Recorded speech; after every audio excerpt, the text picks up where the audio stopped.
You know that feeling, right?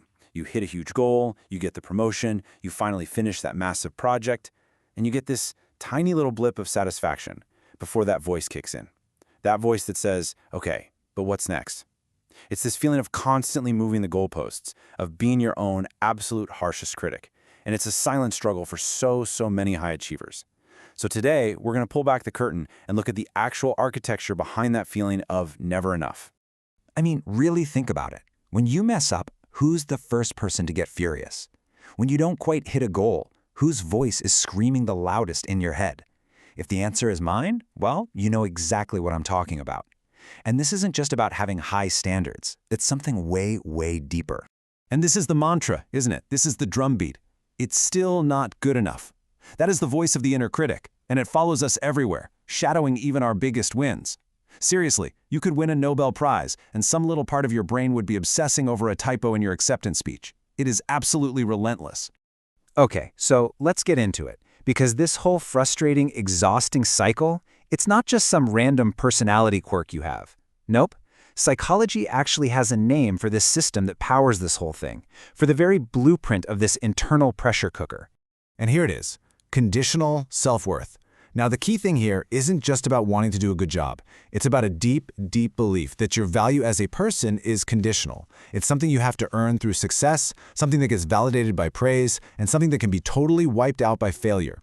Your worth isn't a given. It's something you have to prove over and over again. So where in the world does a belief system like this even come from? I mean, we're not born with it, right? It's learned. It has an origin story, a set of rules that got written for us, usually when we were kids, and we didn't even realize it was happening. And this breaks it down perfectly. It starts out so simple. You know, as kids, maybe we got a ton of praise, but only when we brought home straight A's or scored the winning goal. That's step one. So then our brilliant little brains start connecting the dots and create a rule. That's step two. Oh, I get it. I get love and approval if I achieve. So my worth must depend on my achievements. And boom, just like that, you're in step three. Your sense of self is no longer this stable internal thing. It's an external puzzle you have to solve every single day.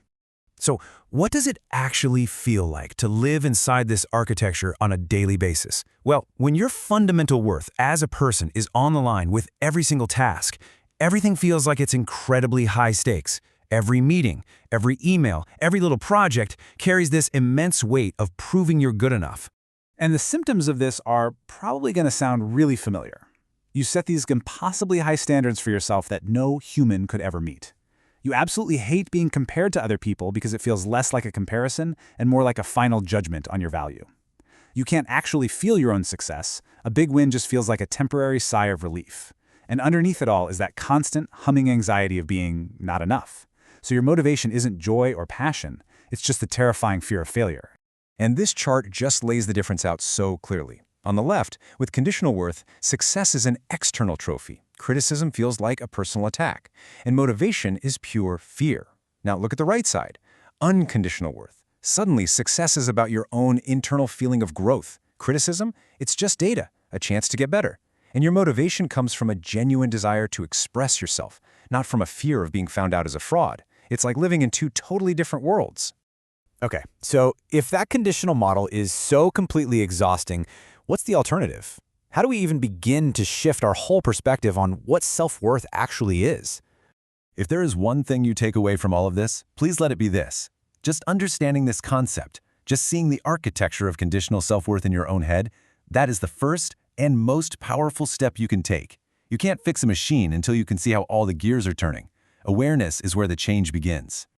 I want you to really let this one sink in. What if we've had it completely backwards this whole time? What if your worth isn't the trophy you get for finishing the race? What if it's the ticket that got you into the race in the first place? It's not a result you have to earn. It's a prerequisite. It's something you have right now.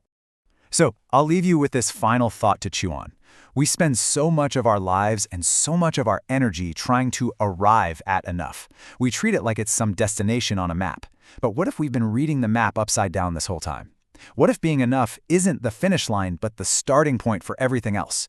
What could you create? What would you risk? What could you try if you started from a place of worth instead of trying to hustle for it?